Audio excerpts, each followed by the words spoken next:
Ya, selamat pagi para sobat trader. Ya, kembali lagi di sini ya di channel Melek Trading. Di mana seperti biasa ya saya akan menginformasikan mengenai prediksi, analisa serta market review terhadap pergerakan market dan nanti saya akan coba memberikan sinyal peluang-peluang baik dari sisi teknikal maupun dari sisi fundamental yang besar harapan saya ini bisa membantu sobat trader sebelum melakukan entry posisi di market. Baik. Nah, semoga sobat trader selalu diberikan kesehatan ya. Amin. Untuk hari ini seperti biasa ya, kalau kita melihat pergerakan market kemarin itu sangat-sangat volatile dan di luar ekspektasi, ya. Terutama untuk pergerakan harga emas. Nanti kita kupas lebih detail ya. Oke.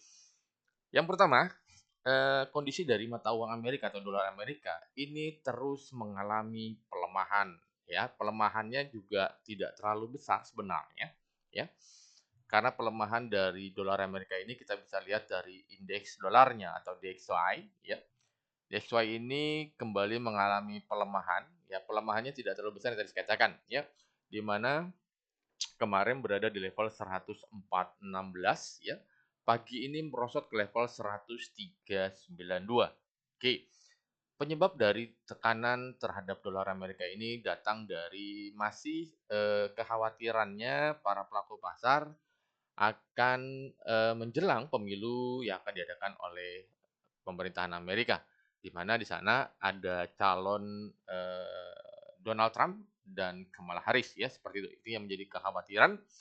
Makanya para pelaku pasar melakukan aksi jual US dollar. Itu poin yang pertama.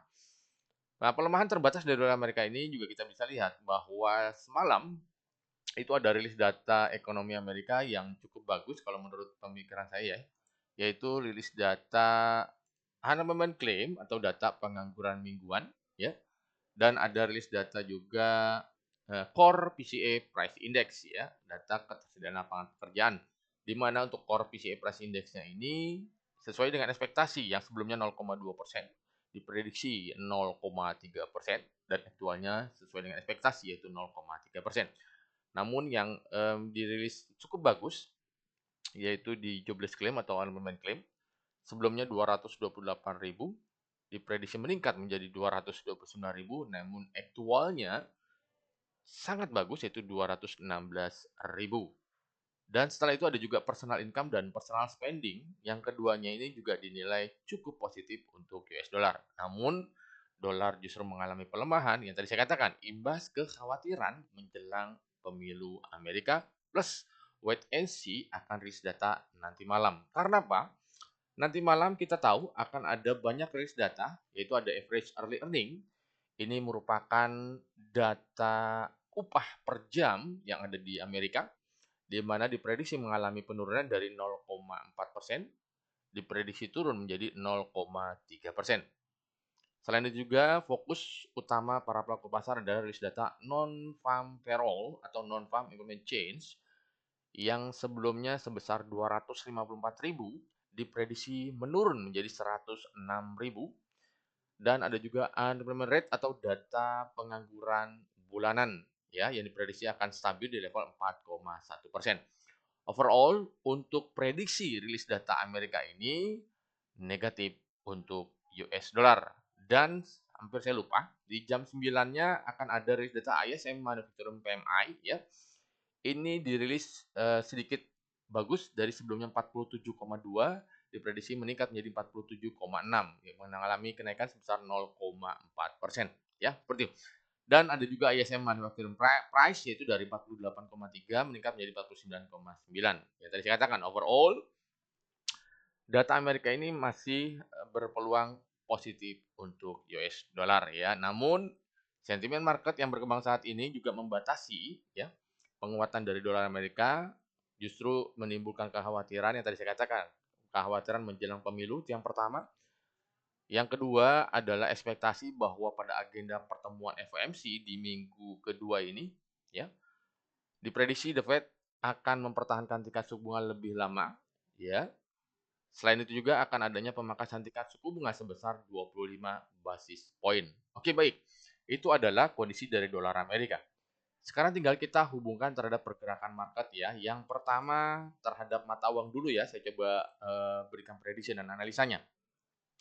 Untuk euro, euro mengalami penguatan ya. Ya, kita tahu euro sudah berada di level terendahnya. Sebelumnya itu berada di level 1.07684 ya, itu low-nya yang pernah disentuh oleh euro ya. Dan ini sudah mulai recovery, sudah mulai rebound. Saat ini berada di level 1.08700 dan saya prediksi peluang penguatan euro masih akan berlanjut di sesi Asia hari ini. Dan saya prediksi akan mencoba ke level 1.09300 sampai dengan 1.09500 ya. Jika mengalami koreksi, dia tidak akan terlalu jauh karena kenapa? Wait and see para pelaku pasar akan agenda rilis data Amerika nanti malam, ya. Dan saya prediksi dia akan mencoba ke level 1.08300 sampai dengan 1.0800. Seperti itu. Oke. Selain itu juga untuk di hari ini data-data untuk Eropa, ya. Kita lihat dulu data Eropa untuk hari ini ada beberapa justru libur, yaitu ada Bank Prancis ini libur, Italia juga libur seperti itu. Jadi nanti pergerakan euro lebih cenderung imbas dari kondisi mata uang utama lainnya. Oke, itu untuk pergerakan harga euro terhadap US dollar. Oke, lanjut kita ke USD Japanese yen atau mata uang yen ya. Nah, di sini kalau sobat trader perhatikan pada time frame daily sudah sangat terkonfirmasi terbentuknya bearish engulfing ya. Di mana di sini terjadi penguatan untuk di yen sempat menyentuh level 151.800 ya. Imbas apa? Kemarin agenda pertumbuhan Bank Sentral Jepang sesuai dengan ekspektasi yaitu mempertahankan tingkat suku bunga di level 0,25%. Selain itu juga pernyataan dari Ketua Bank Sentral Jepang yang dinilai belum ada kejutan kembali di market dan ditambah lagi bahwa gejolak internal pasca pemilu yang ada di Jepang ini juga masih mempengaruhi atau masih membatasi penguatan dari mata uang yen. Karena apa? Akan berimbas terhadap kebijakan yang akan diambil oleh Bank Sentral Jepang, di mana dinilai cenderung dovish, ya seperti itu. Oke, dan antisipasi peluang pelemahan yen akan berlanjut di hari ini. Oke, itu untuk pergerakan mata uang yen. Sekarang kita ke pergerakan mata uang pound sterling. Oke, berbeda dengan euro, justru pound sterling mengalami tekanan atau pelemahan ya. Nah, kalau kita perhatikan kemarin pelemahan pound sterling sempat menyentuh level 1.2800 ya, 1.28400 ya. Imbas apa? Imbas para pelaku pasar masih mengkhawatirkan bahwa Bank Sentral Inggris masih berpeluang akan memangkas tingkat suku bunga sebesar 50 basis poin pada November ini ya. Seperti itu poin yang pertama. Yang kedua, kita tahu para pelaku pasar juga melihat bahwa semalam semalam ada 30 tahun untuk obligasi di Inggris ya. Ini juga mengalami pelemahan juga atau penurunan. Dan ini juga yang masih membuat pergerakan mata uang pound sterling terus berada dalam tekanan ya, seperti itu. Nah, kalau secara teknikal, kalau saya lihat potensi pergerakan dari pound sterling terhadap US dollar ini masih berpeluang akan melemah dan saya prediksi akan mencoba turun ke level 1.28500 sampai dengan 1.2800. Jika mengalami penguatan, dia akan mencoba ke level 1.2900 sampai dengan level 1.29500. Itu kondisi pergerakan dari pound sterling. Tetap para pelaku pasar akan wait and see dan fokusnya terhadap rilis data non-farm payroll nanti malam. Oke. Lalu kita berlanjut ke mata uang Aussie ya, Australian dollar terhadap US dollar. Nah, kalau sobat trader perhatikan, Aussie sempat mengalami penguatan terbatas ya pasca kemarin itu ada rilis data China ya yang dinilai cukup positif namun membatasi penguatan dari Aussie. Karena kenapa? Kita tahu bahwa kondisi dari China ini masih dinilai mengkhawatirkan dalam artian adalah perlambatan ekonomi yang menimpa negara China ini mempengaruhi pergerakan dari Aussie. Karena apa? Kita tahu China merupakan mitra dagang dari Australia. Ini juga yang secara tidak langsung membatasi pergerakan dari Aussie. Oke. Namun kalau dari sisi teknikal, kalau saya lihat di sini, potensi rebound atau potensi penguatan Aussie masih akan berpeluang terjadi karena di sana sudah terbentuk yang namanya Dragonfly Doji ya pada time frame daily. Jadi potensi penguatan masih akan berlanjut, akan mencoba, namun masih terbatas imbas kondisi China yang tadi saya katakan. Dan kalau saya prediksi untuk penguatan Aussie akan mencoba ke level 0,665 sorry 0,666 ribu ya.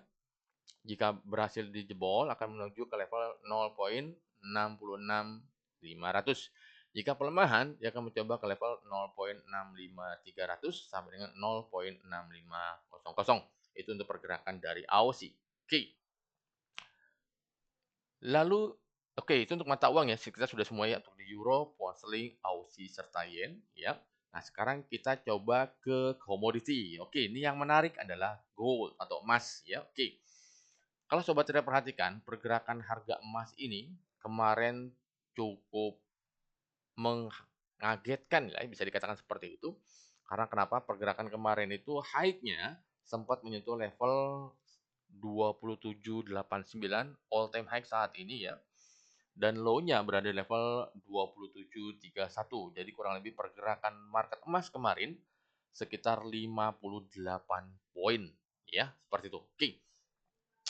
Penurunan emas ini ya, yang pertama karena tertekannya rilis data jobless claim yang cukup positif dan core PCE-nya juga yang dinilai masih cukup bagus untuk kondisi ekonomi Amerika saat ini. Namun yang membuat pergerakan atau tekanan yang cukup lumayan dalam terhadap pergerakan emas ini imbas apa?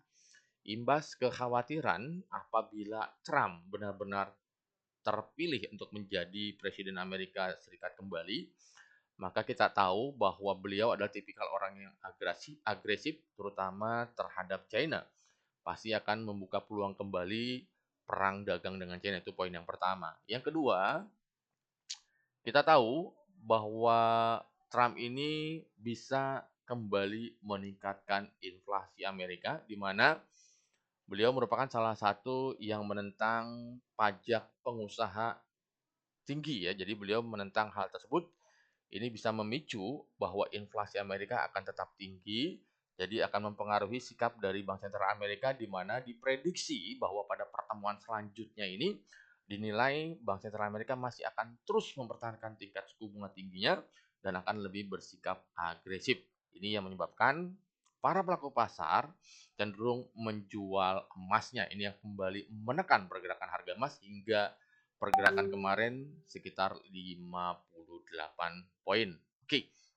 Dan kebetulan juga hari ini merupakan awal bulan. Saya akan juga memberikan range pada bulan kemarin. Oke. Untuk bulan kemarin, ya tepatnya di bulan Oktober kemarin, range pergerakan untuk emas itu tertingginya all time high ya, jadi di level 2789 dan low-nya berada di level 2602 ya. Seperti itu.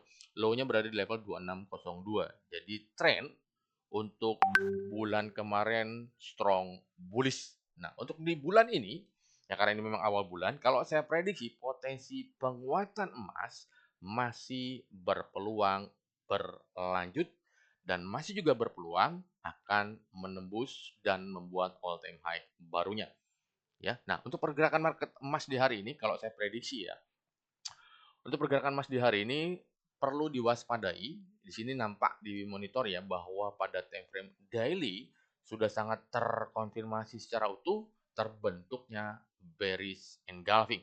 Jadi potensi tekanan terhadap gold masih terbuka lebar ya. Nah, kalau kita perhatikan peluang penurunan emas akan mencoba menjebol low kemarin yaitu di level 27.31.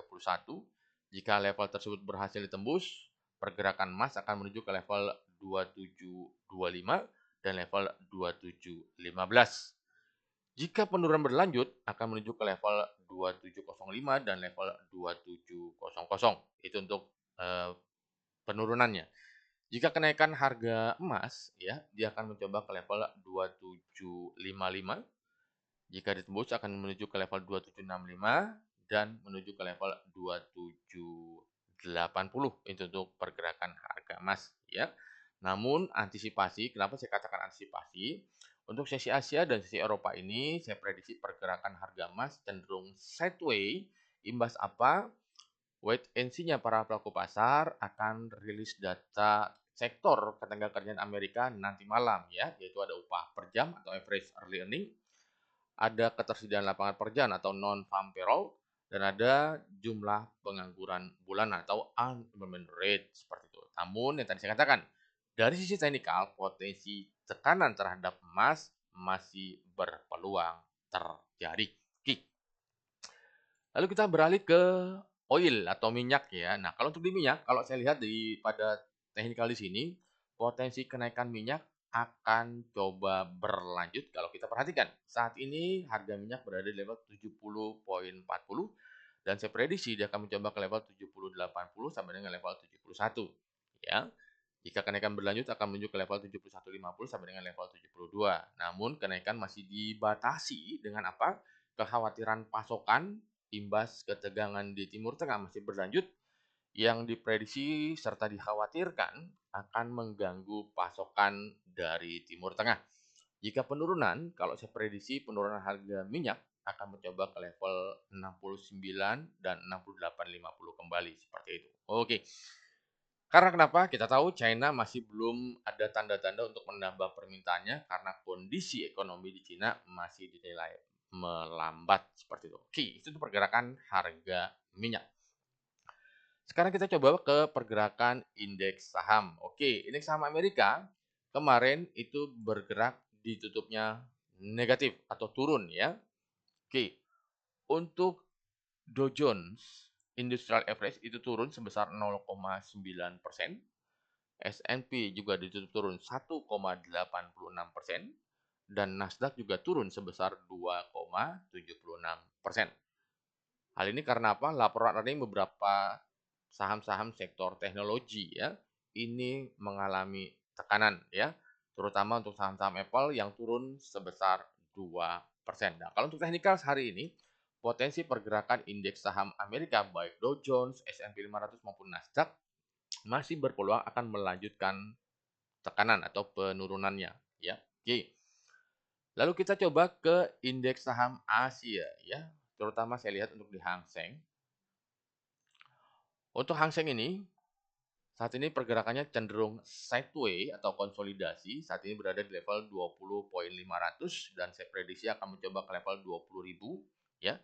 Jika tidak berhasil ditembus, dia akan coba kembali rebound ke level 20.500 dan menuju ke level 21.000. Namun apabila level 20.000 berhasil dijebol ya, maka penurunan Hang Seng akan mencoba ke level 19.800 sampai dengan level 19.500. Dan potensi tekanan terhadap Hang Seng ini masih terbuka lebar imbas kondisi China yang tadi saya katakan.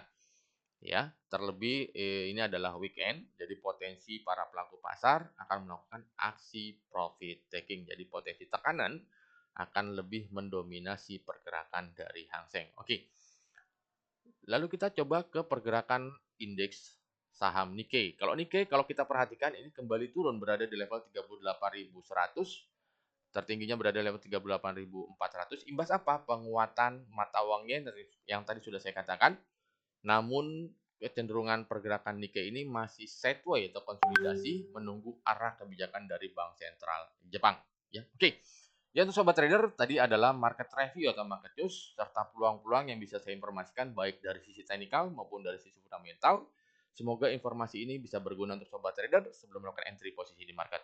Jika informasi ini berguna, bisa like, share, subscribe, and comment. Oke, terima kasih. Salam sehat selalu dan salam cuan. Oke, bye. Terima kasih. Selamat pagi.